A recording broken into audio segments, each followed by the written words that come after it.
this video, we're going to discuss the topic of understanding the purpose of 12-step groups. We want to get a basic understanding of why 12-step groups are so important, how you go about working the 12 steps, and a little bit of background information about these 12 steps. It's our hope at the end of this video that you'll learn more about 12-step groups and how you can be more involved in the process of recovery through the use of 12-step groups. A question that is sometimes asked is why the 12-step programs? Well, the reason why I push 12-step programs so much and the reason why they're so popular is because people seem to get a lot of help from attending these programs. When it comes to Alcoholics Anonymous or Narcotics Anonymous, these are two of the most popular groups. We see millions of people yearly are being helped through the use of these groups. For many people, this becomes the most effective way for them to stay sober. Even though they may be receiving some other type of treatment, whether it's outpatient or inpatient, many of these people are supplementing their treatment with 12-step programs. And so these programs have been adapted to deal with over 200 different human problems. And so there has to be something to this phenomena. There has to be something to these programs. If they're working for so many people, we want to figure out why it is working for so many people. When it comes to 12-step programs, there's 12-step programs for just about everything. One of the most best known ones is for Alcoholics Anonymous. This is for people who are dealing with any type of alcohol problems. There's also one called Al-Anon. This is a 12-step group for family members of people who have alcohol issues. Narcotics Anonymous is for people who deal with narcotics, cocaine, Gamblers Anonymous, Overeaters Anonymous, Debtors Anonymous, and also Sex and Love Addicts Anonymous. And the one key thing we see in each one of these programs, regardless of what the purpose of the group is for, the main premise comes back to these 12 steps. And we want to take a few minutes to look at these 12 steps to give a better understanding of how these 12 steps work, what is the main focus of these 12 steps, and how these 12 steps help people to change their lives. When you think about the history of Alcoholics Anonymous, there's two people whose names come up all the time. The first one's name is Bill W., and the next one's name is Dr. Bob S. And if you look at any of the 12-step or Alcoholics Anonymous literature, these names will be repeated over and over again. And in 1935, these two men who call themselves hopeless drunks managed to stay sober by simply talking to each other. There was no special medication, there were no pills, there were no special dieting or anything they had to do. What they simply needed to do was have an opportunity to share their story with each other, to be an encouragement and support to each other during their times when they were struggling the most. And by them doing this, they found a way of being able to help each other to stay sober. And after a while, after they figured out that just talking to each other helped them to stay sober, they began to work with other alcoholics. They spent time with them in these rooms, talking to them about recovery, talking to them about how to stay clean and sober. And after they continued to do this, research studies began to be done on the work they did. And it found after a 3-year period of field research on Alcoholics Anonymous that approximately 100 people were staying sober from 12-step programs. And so the question needed to be asked, what's going on in these rooms? How are these people staying sober? And it says we also find that one of the methods of maintaining sobriety for many people is going through some type of 12-step program. And specifically, we're looking at Alcoholics Anonymous right here. And so Chapter 5 and Chapter 6 of the Alcoholics Anonymous book gives you a better understanding of what these people are doing in these groups. And we want to look at that a little bit more in this video. Another thing that helped out with Alcoholics Anonymous is they also work with non-alcoholic people all the way from the beginning. Because there are some people in these groups who may not necessarily have a problem with alcohol, but they may have a problem with something else. And so at this time period, Alcoholics Anonymous was the only group like this around. So you may have had people with some type of drug problem showing up to these meetings, but yet the principle stayed the same. And so they would begin to see more and more people come to these meetings, even though alcohol was not the first thing they had problems with. And so eventually this continued to grow, and then the professional community got involved. You now see doctors and nurses, social workers and therapists, and psychiatrists beginning to refer people to going to Alcoholics Anonymous. For some reason, what they were doing was working, and they wanted their clients to be able to be a part of this. And so the professional world gets more and more involved with Alcoholics Anonymous. And so one of the slogans of AA during that time was that AA wants to be friends with its friends. And so basically what this means is anyone that is trying to help them stay sober becomes automatically one of their friends. And so they did not turn away anyone because they wanted everyone to learn what recovery was about. Research in the 1980s and 1990s continued to conclude that there was something good going on in these 12-step groups. That in 1983 and 1995 there was a study done, and it basically said that Alcoholics Anonymous was the most effective way for alcoholics to maintain long-term sobriety, where people were able to have sobriety for 12 months, for 5 years, for even 10 years or more, basically through the use of Alcoholics Anonymous groups. Something else that was good about these groups is that AA and NA were compatible with treatments of all medical and mental disorders. That many times that people may be dealing with depression or anxiety or some other type of mental disorder, they also have some type of substance use problem as well. And the principles that are being taught in 12-step groups like Alcoholics Anonymous were supplementing and helping these people with other problems they had in their life. And so once again, this became something that people were drawn to because it was actually helping people to get better quicker, and it doesn't cost them a thing. And so this should be considered essential in treatment of addictive disorders. So anyone who is dealing with any type of drug abuse disorder or sexual abuse disorder or anything of that nature, these people should be trying to find out more about 12-step groups and how they can be involved with it, because there are good results coming from the people who work in these groups. And so now we want to look at how does a 12-step program of recovery work. You know, there's these 12 steps are out there, so the question is, how do they work? What is really behind these 12 steps? And we want to go through each one of these steps individually to kind of get a picture of why these 12 steps work. One first reasons that these 12-step works is because people simply have to go to meetings. One thing that are neat about these meetings is that people are acceptance of newcomers is a warm and genuine experience. I can remember meetings I've been to myself and remembering people there, and they're very inviting of those who are brand new to the meetings. That they see you there for the first time, they know that you're scared, they know that you're anxious, and they do everything they can to make you feel at home. And so one of the core principles you see going on in these 12-step groups is the principle of sharing your experience. That you can't just simply come to a group without being a part of it. And the best way to be a part of it is to share what's going on with you. And so the how analogy came along, where honesty, openness, and a willingness to change is what helped people's lives to be different. That you have to be built on honesty.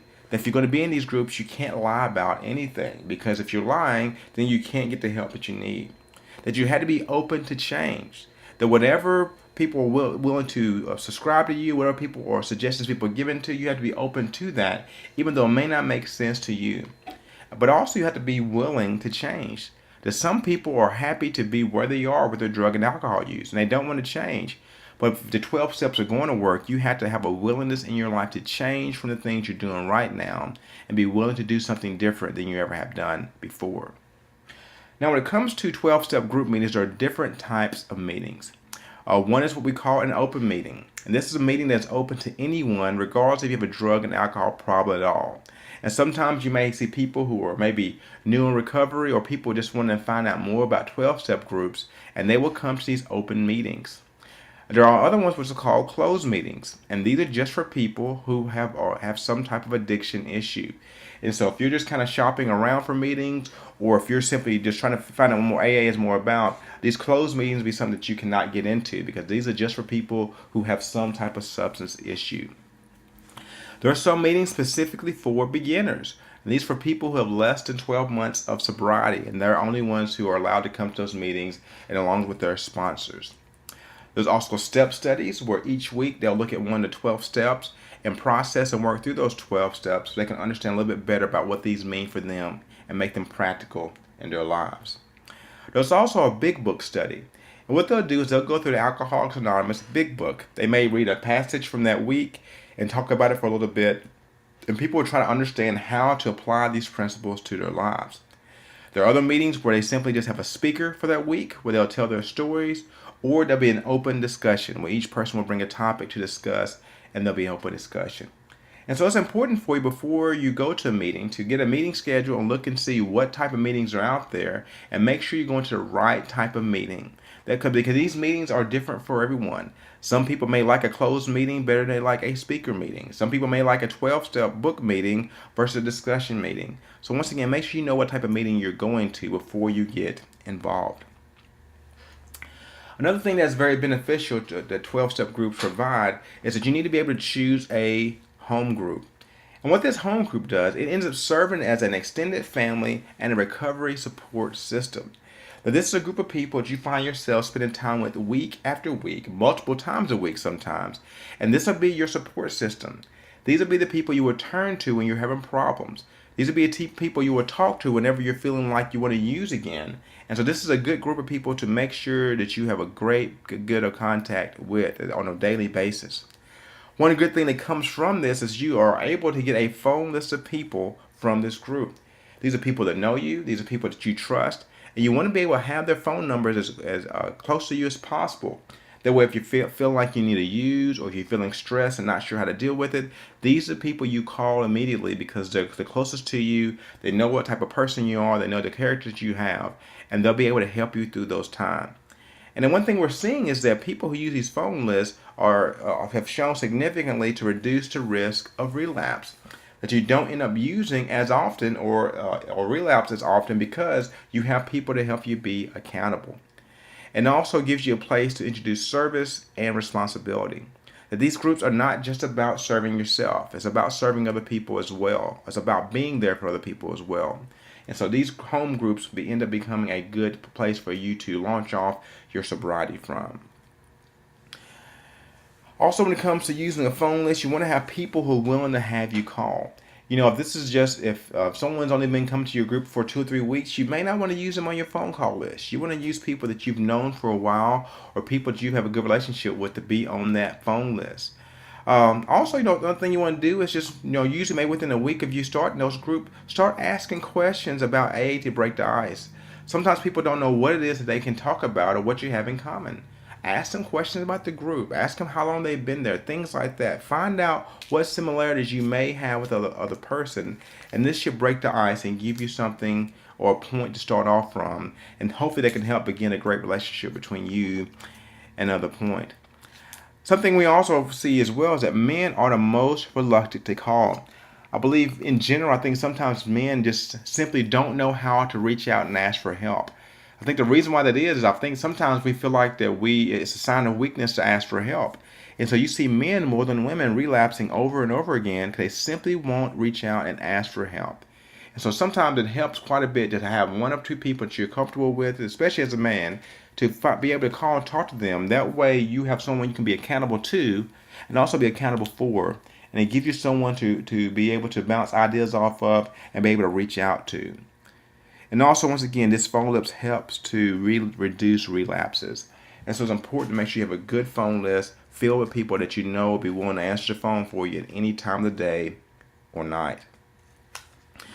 Another core thing about 12-step groups is you need to be able to choose a sponsor. In most groups I've been affiliated with, in order for you to have a sponsor, this person has to have a minimum of 1 year clean from drugs and alcohol. Now, obviously, you'll want to have somebody who has more time than that. But at a minimum, you want somebody who's at least been clean for a year. And the reason why, they've been through the program, they know the ups and downs, they know what it feels like to be 6 months out, 9 months out, a year out without using drugs and alcohol. And so be very careful in taking it and finding a sponsor. And finding a sponsor is not something you want to do quickly. For some people, it may take them 2 or 3 months to find the right sponsor. But it's better for you to spend the time finding the right sponsor and getting the right one than to rush into a relationship with someone who's a sponsor and it not work out well for you or for them at all. And so, once again, developing a personal relationship with them and also developing a personal program recovery with this person. Also, once again, studies are showing that having a sponsor significantly reduces the risk of relapse. Now, a good sponsor will not be working with too many people at one time. Maybe your sponsor is working with maybe 3 or 4 people at once. I think that's probably a pretty good number. If they're working with 10 people at one time, they're not going to have the time to talk to you or go to meetings with you or introduce you to people at these meetings. And so you want to find a sponsor who's not sponsoring too many other people. That way you can get the personal attention that you need. And the purpose of all this is so you can hit recovery and so that you can feel better and that you can be able to make it through your relapse and hopefully not even have a relapse and get you to the point where one day you can be a sponsor as well.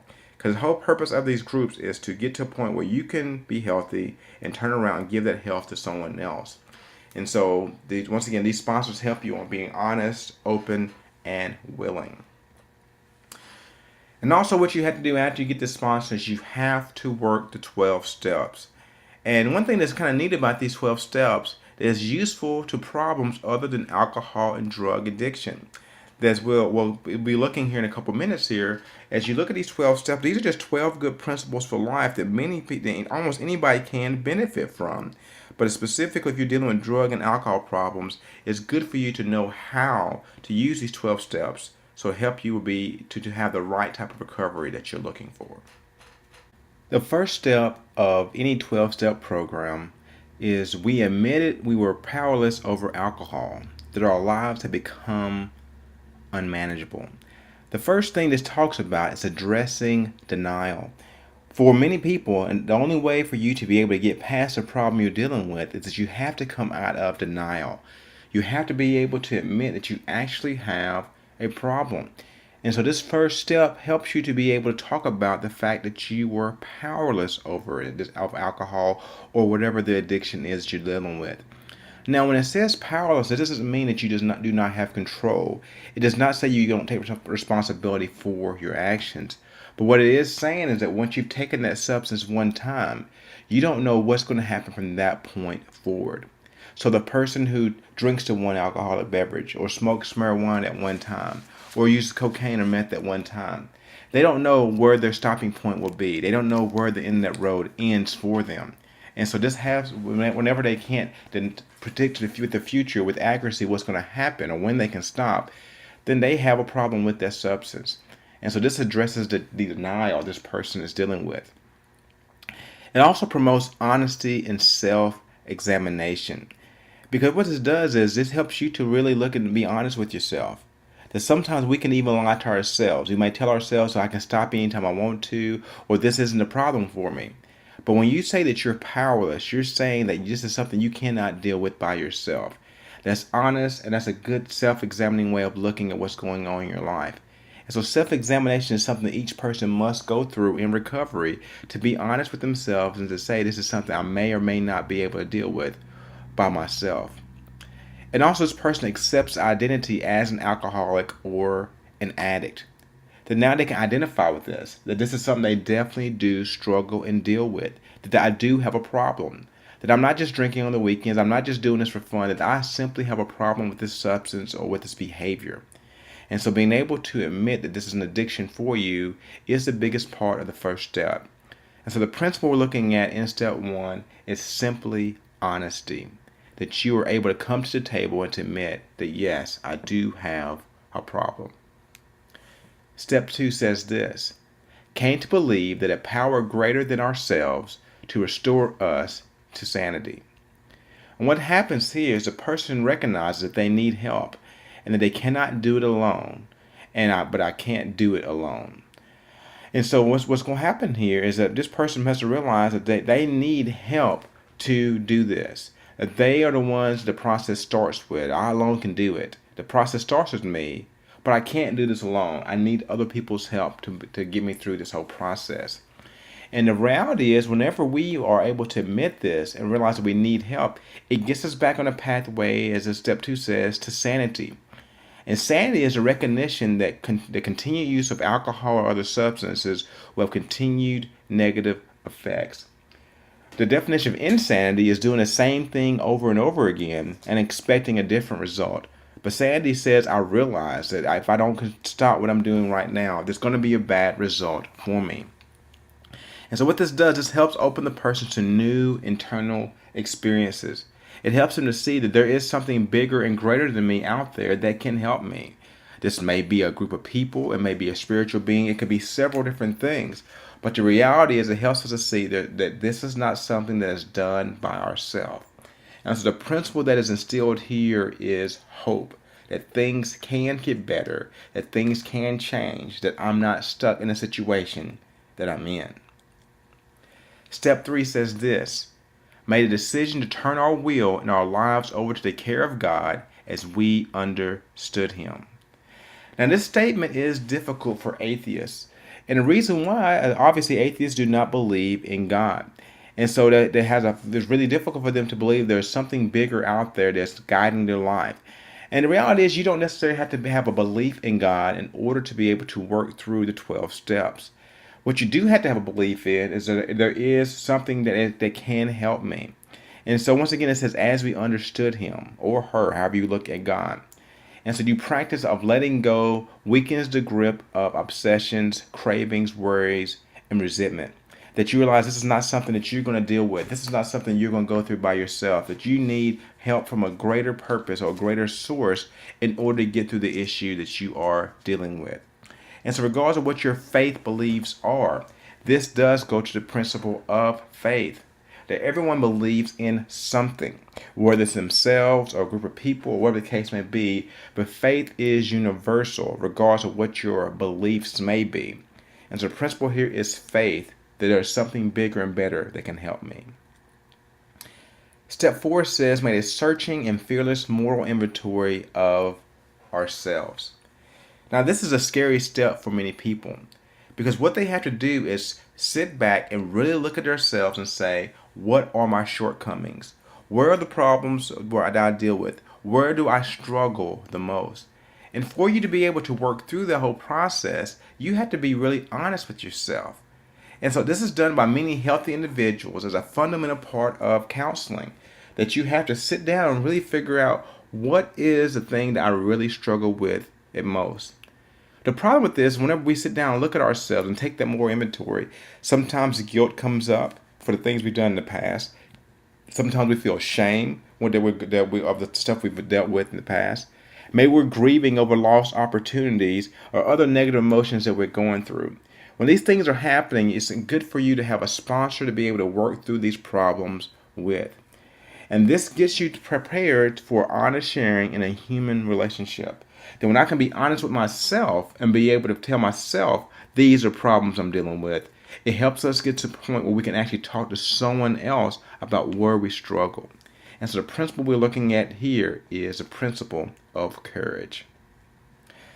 Step 5 says we admitted to God, to ourselves, and to another human being the exact nature of our wrongs.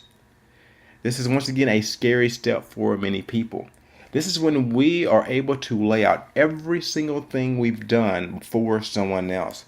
And personally, I believe step 5 is probably one of the hardest steps to go through, because the way you can get through this process is by being totally honest. And anxiety comes up with this. Sometimes you are very anxious about the things you say, or would you offend somebody what you've done already. Sometimes there's a fear of anger, or the feelings of anger come up and you're not really sure what to do with that anger. Sometimes you're disgusted by the things you've done in your past, or feeling rejected by others because of the things you've done, or you feel like you may be rejected. And so step 5 sometimes brings forth a lot of emotions that people are not ready to deal with. And so what people usually need to do during this time period is to either be working with a sponsor or a home group or some type of clergy person to help them to get through not feeling the way they are about the situation, or give them the opportunity to express their emotions dealing with this.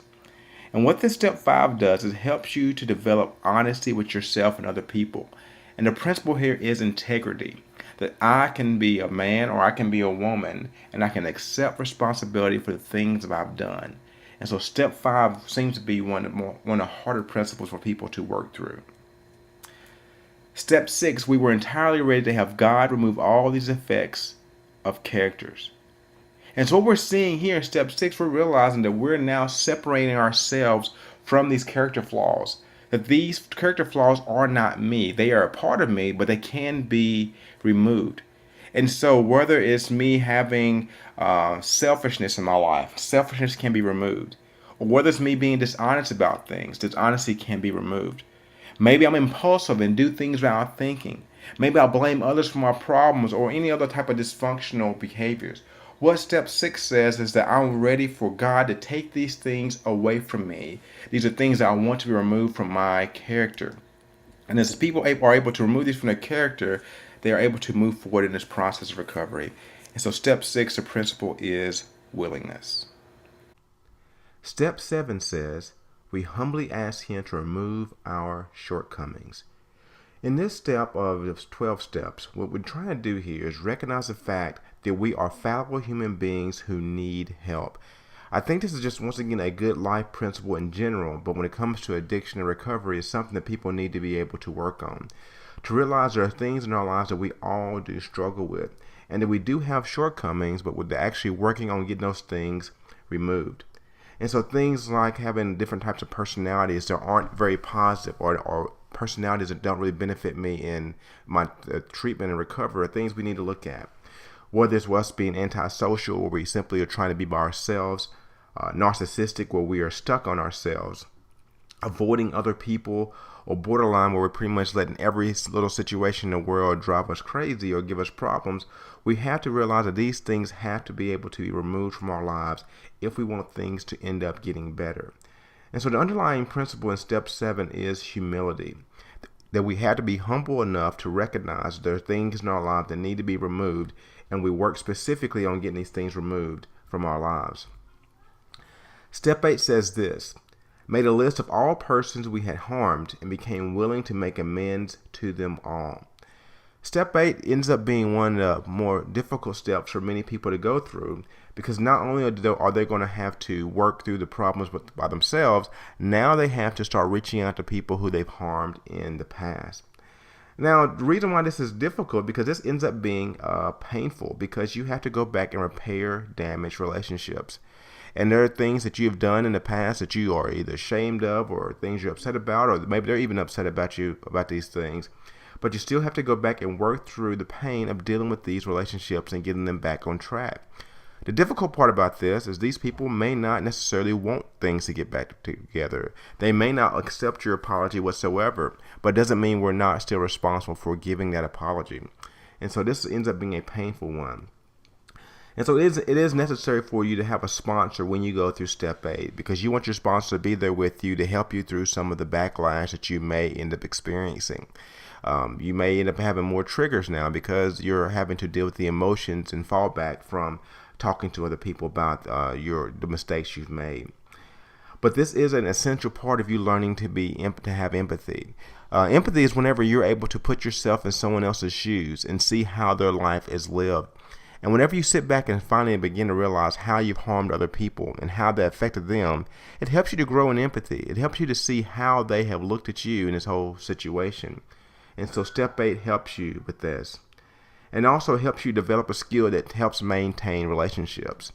This will not be the last time you make a mistake in recovery. And it won't be the last time that someone upsets you in recovery. And so this is a good way for you to learn how to keep relationships in the right direction, because you learn to say that you're sorry and you learn to apologize for past mistakes. So the underlying principle we're looking at here is brotherly and sisterly love. Step 9 tells us that we may direct amends to such people wherever possible, except when to do so would injure them or others. As we look at step 8, we want to start making amends with other people. But in step 9, we make direct amends when it's possible. There are certain times whenever you make amends with someone else that it could actually cause more damage to them. And so I think there are situations where you have to simply maybe work through these things with your sponsor to make sure things are done right. And so this may be anxiety-prone thing. It may make you really anxious when you realize you have to do this. And so for a lot of people, this is once again, it's a difficult. All these steps I think end up being difficult because there's a lot of anxiety, a lot of emotions end up coming up. And so this is why you need the right type of support when you're doing it. These are things you want to bring up at your group meetings, your 12-step meeting before you do it. After you do step 9, you want to make sure you're processing this and talking about this with other people. That way people know exactly what emotions are coming up from this. But once again, the purpose of this is it helps repair damaged relationships. And so the overarching principle we're looking at here is justice, getting things back where it needs to be. Step 10 says this: continue to take personal inventory, and when we were wrong, promptly admitted it. I think for many people, and I think for almost everyone, it's easy to say we're sorry about things. I think it's a total different thing when we continue to look at our lives and continue to make improvements. And so self-observation, we are checking in on ourselves quite a bit to make sure we're doing the right thing. And we're trying our best to make sure we're keep our relationships where they need to be. And so we end up doing some problem-solving techniques. We'll become a lot more honest with ourselves and other people. And the more we're able to do this, it helps protect us from going down the wrong path again. And what this does is this helps us to create intimacy with other people. That our relationships with other people grow when they see that we are not just making amends for past stuff, that we're actually trying to be forward-thinking and take care of problems in the future. And what this does, it builds your perseverance. When you talk to people who've been clean for 1 year, 10 years, 15 years, the thing that's helped them the most in staying clean is they continue to go back to the basics every single day and look and see, what can I improve today? And so long as you're working on the project of yourself, of continuing to help yourself and to improve, then you will see great results from this. And so the underarching, the principle we see here is perseverance, that you want to continue to push every day so things can be where they need to be. Step 11 says this: sought through prayer and meditation to improve our conscious contact with God as we understood Him, praying only for knowledge of His will for us and the power to carry that out. And so what we see here is there's an emphasis on developing the experience one is capable of. That we look into the future to see what's my purpose here on this earth? Why am I here? And I truly do believe that everyone has a purpose, regardless if you believe in God or not. Everyone has a purpose here on earth. And so as you work through step 11, you begin to figure out what your purpose is, and you begin to fulfill it. And the thing is that the more you do this, the more you try to fulfill yourself in this way, you gain more knowledge of yourself. You know your strengths, you know your weaknesses, and with that comes power. And with that power, you're able to do many great things in your life. And what is good, I guess a good thing about this is it gives us a great spiritual awareness, that we realize there's something else inside of us that's pushing us to do great things. And I think everybody, once again, regardless if you believe in God or not, we all have a spiritual awareness. We realize that we have a potential for great things and potential for greatness. And so we want to work towards that every single day. And step 12 says, having had a spiritual awakening as a result of these steps, we try to carry this message to alcoholics and to practice these principles in all our affairs. And so what we see here is that as we begin to practice spirituality, as we begin to look towards improving ourselves, we start helping other people. It's once you finish your 12 steps, usually it takes roughly a year or so. Once you finish these 12 steps, you then begin to start sharing this information with other people. You maybe become a sponsor yourself, or you begin leading more meetings, things of that nature. But the purpose of this is to make sure you are not keeping sobriety to yourself. And so what ends up happening is you end up having more strength, more hope, and you have a mindset of service, and you begin to give this out to other people. And so these 12 steps here are what people are using every single day to help keep themselves clean and sober. Also, another thing when it comes to 12-step meetings is respecting traditions. That there are 12 basic principles of the 12-step program. And they kind of coincide with the 12 steps we just recently looked at. There's the purpose of unity, that people do everything, we're doing this together, that you're not doing this by yourself. Also, there's a group conscience, that when you come together in these groups, the things in this group aren't necessarily just about you. It's for what's for the betterment of the entire group. And so because of that, the things that you share aren't always necessarily just to benefit you. You realize it benefits everyone when you share. Also, that you're a part of a membership, that you're a part of a group bigger than yourself, and you're responsible for each other. And this membership is important. And also group autonomy, that each group, even though there are all a bunch of different 12-step groups out there, each of them are autonomous, that they don't make rules for other groups. So the things that work in one 12-step group may not work in another 12-step group. And so remember, there is autonomy between all of these groups. Also remember that there's a primary purpose, and that primary purpose is to stay clean and sober and to help lead others to sobriety. And so as you keep that fifth tradition, you continue to work towards that. It helps you as a person, it helps your group, it helps your society, because everyone's working toward a greater goal. Also, there's a non-affiliation. I think this is a really big part of 12-step. The 12-step groups are not affiliated with any other type of professional groups or anything like that. That they're separate. And so there's no religious groups attached to it. There is not any type of political groups attached to it. That they are non-affiliated. And what that does, it keeps any outside influences from coming in and changing the basic principles that it was set up with. Step 7 or tradition 7 is self-support, that anything this group does, the finances raised from it comes specifically from that group. And so you'll see at a lot of meetings, they'll pass a basket around and collect a little bit of money, and it usually pays for coffee, things like that. But they don't get money from anywhere else, so they are self-supported. Also, it's non-professional. These groups are not run by therapists, but necessarily. These may just be someone who may have an 8th grade education, but the person has stayed clean and sober, and that's the education they need. So these are non-professional groups. Also, they are non-organized. There may be times where you may see a group get together with another group, but that's kind of something that doesn't normally happen. That once again, these groups are organized by themselves. There's no president, anything like that. Once again, they are all separate. Also, there is no opinion on outside issues. That no one person speaks for 12-step groups. You won't have a spokesperson comes out and says, we as AA speak for this or we support that. They don't do that. There's no opinion on outside issues. And so it's good for people to remember. Once again, we're trying to keep this group as disconnected as possible from outside influences.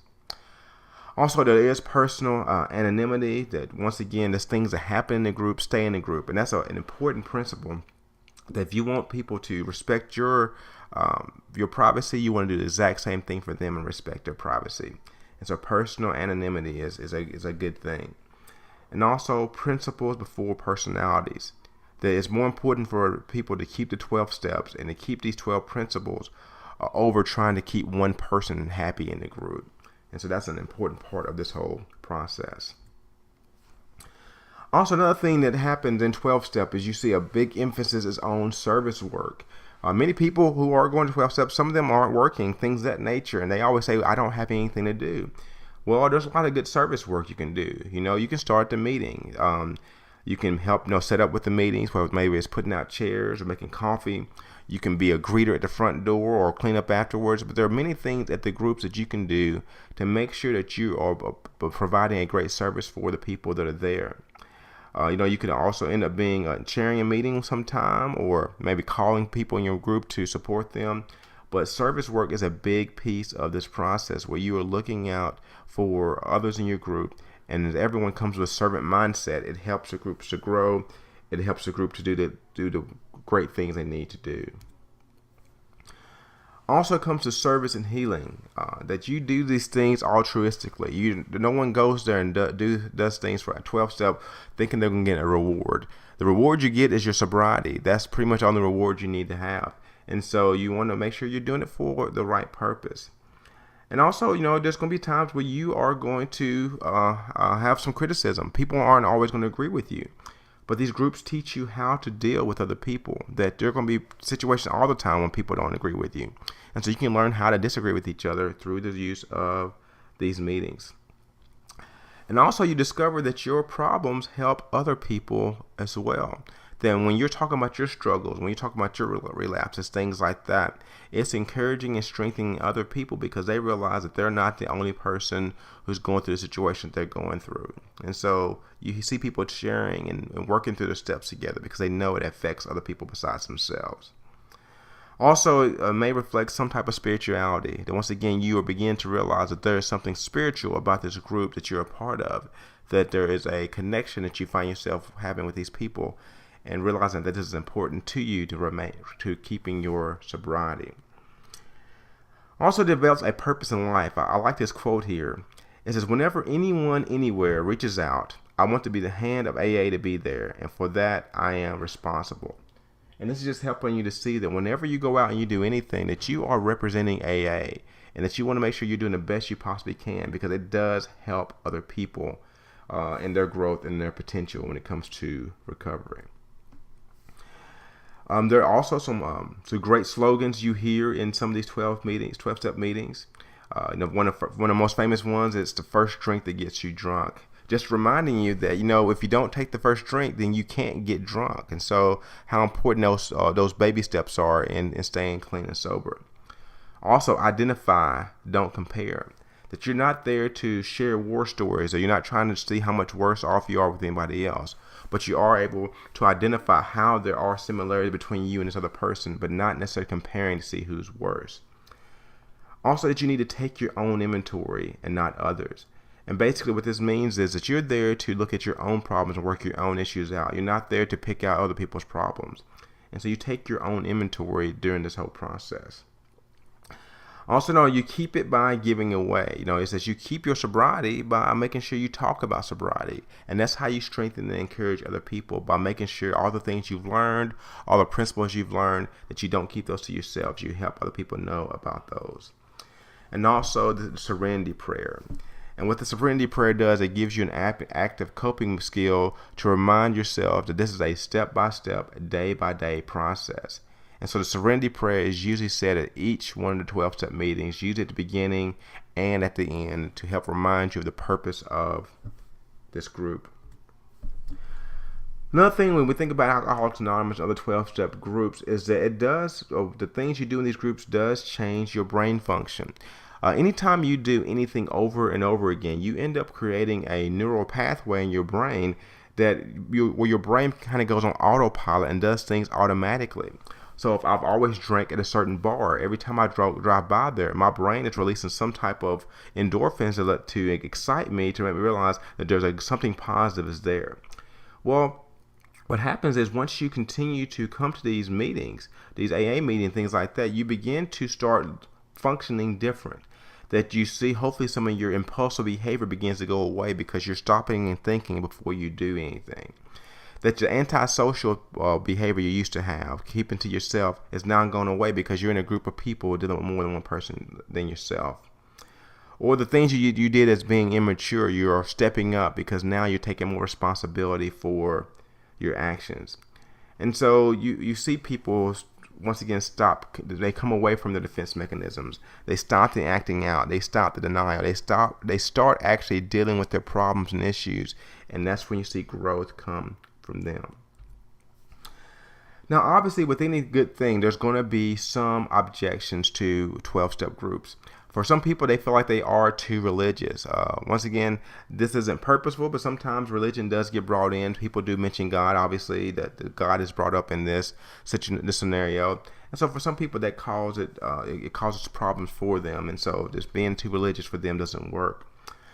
For some people, they think it's unscientific. They don't know how it actually works. They want to know how do you get better by sitting there talking to other people. And so for some people, they don't really feel like the group thing is for them. Or they end up picking up an equally unhealthy addiction while they're there. That they realize that everyone who is there is not necessarily there for the right reason. And so maybe have started with marijuana, but now they're using cocaine because they're spending time with people who are still using drugs. And so they pick up another unhealthy addiction. Or we feel like I'm not like them. I compare myself to other people. I feel like I'm better than them or I'm worse than them. And so because of that, I don't end up going to meetings. And so because I don't feel like I fit in with anyone else. Or just the ideology that everyone there is using some types of drugs or alcohol. And the reality is there are still people there who are still actively using. It's not a perfect program. But the realization is you want to make sure you're finding people who are trying to do the right thing. And as you stick with them and spend time with them, then you realize how growth can occur for you. So in conclusion, there's a couple slides we want to kind of look at towards the end here. That remembering that working a 12-step program recovery is not easy. This will be one of the toughest things you do in your entire life. But the realization is the payoff is worth it. That whenever you're able to look at yourself in the mirror and realizing that you're not using drugs or alcohol anymore, then you realize you've done a great thing. And so anything that's worth doing is not going to be easy. Also, that's going to require help from others. Now, you need to find a good home group so you can be around some of the same people all the time. And you also want to make sure you are finding a sponsor to help you work through your problems you have. Because once you have a good sponsor, it's going to help benefit you in recovery and help to give you someone that you can work with. Also, it's going to cost time and energy. It's not, once again, some people go to meetings 2 or 3 times a week or more just to get that right type of connection. And so you're going to be tired. There are going to be days when you don't really feel like going and doing it. But once again, we want to put forth that good effort to do it. And also, there's two great benefits that come from these 12-step groups. The First one, once again, is simply sobriety. Because when you're sober, when you're not using, you make better decisions. Your relationships get better. Your finances usually get better. You're learning everything else around you, and it seems to get better because you're looking at life from a different perspective. But also, you see mature growth and development. That you see yourself being able to grow in intimacy, where you can actually have a true connection with other people because you're learning to be honest with them. And also, you're able to generate more people who are being clean and sober because you're able to pass on your knowledge to someone else who may continue to be struggling. And also, it helps you to have integrity, where you're able to totally accept yourself for what you are. You're aware of your strengths and weaknesses, and once again, you're able to share that with other people. Hope that you've enjoyed this video.